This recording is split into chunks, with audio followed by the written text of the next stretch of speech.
ইসলির উত্তরাঞ্চলীয় বন্দর Haifa Ukraine থেকে চুরি হওয়া গম বোঝাই একটি জাহাজ নোঙর করেছে বলে অভিযোগ তুলেছে কিয়েভ।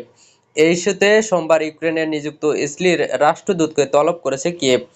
তলবের পর ইসলির রাষ্ট্রদূতকে প্রস্টেট নোট দিয়েছে ইউক্রেনের পররাষ্ট্র মন্ত্রণালয়। গম বোঝাই সেই জাহাজটি ফিরিয়ে দেওয়ার জন্য প্রয়োজনীয় পদক্ষেপ নিতে ইসলির প্রতি অনুরোধও জানানো হয়েছে ইউক্রেনীয় পররাষ্ট্র মন্ত্রণালয়ের পক্ষ থেকে।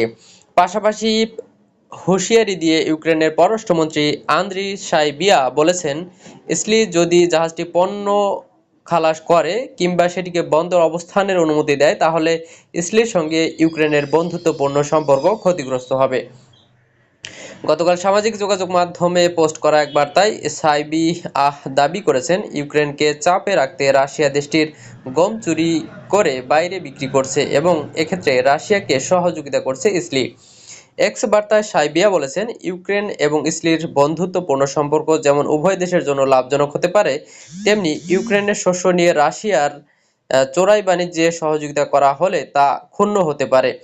বন্ধুত্বপূর্ণ ইউক্রেন ইসলির সম্পর্ক উভয় দেশের জন্যই লাভজনক হতে পারে এবং চুরি করা ইউক্রেনি শস্য নিয়ে রাশিয়ার অবৈধ বাণিজ্য যেন এই সম্পর্ককে ক্ষুণ্ণ না করে। তিনি সামাজিক যোগাযোগ মাধ্যম এক্সে লিখেছেন এই বার্তাটি। এর আগে এই হাইফা বন্দরেই এমন ঘটনা ঘটেছে দাবি করে সাইবিয়া বলেন, এর আগেও ইউক্রেন থেকে চুরি হওয়া গম পণ্য বোঝাই জাহাজ হাইফা বন্দরে নোঙর করেছিল এবং আমরা প্রয়োজনীয় ব্যবস্থা নিতে ইসলির সরকারের কাছে অভিযোগ জানিয়েছিলাম। এবার ফের আরেকটি জাহাজ নোঙর করল।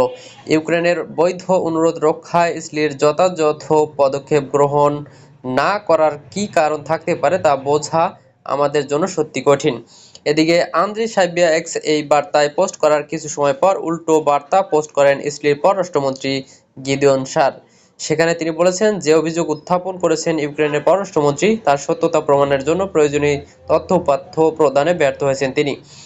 আন্দ্রি সাইবিয়ার উদ্দেশ্যে এক্স বার্তায় গিদেয়ন সার বলেছেন, প্রিয় মন্ত্রী, কূটনৈতিক সম্পর্ক বিশেষ করে দুই দেশের দ্বিপাক্ষিক সম্পর্ক টুইটার বা মিডিয়ার মাধ্যমে পরিচালিত হয় না। যে অভিযোগ আপনি উত্থাপন করেছেন তা সামাজিক যোগাযোগ মাধ্যম বা মিডিয়াকে জানানোর আগে আমাদের জানানো উচিত ছিল, আর আপনি অভিযোগের পক্ষে প্রয়োজনীয় তথ্য প্রমাণ দেননি।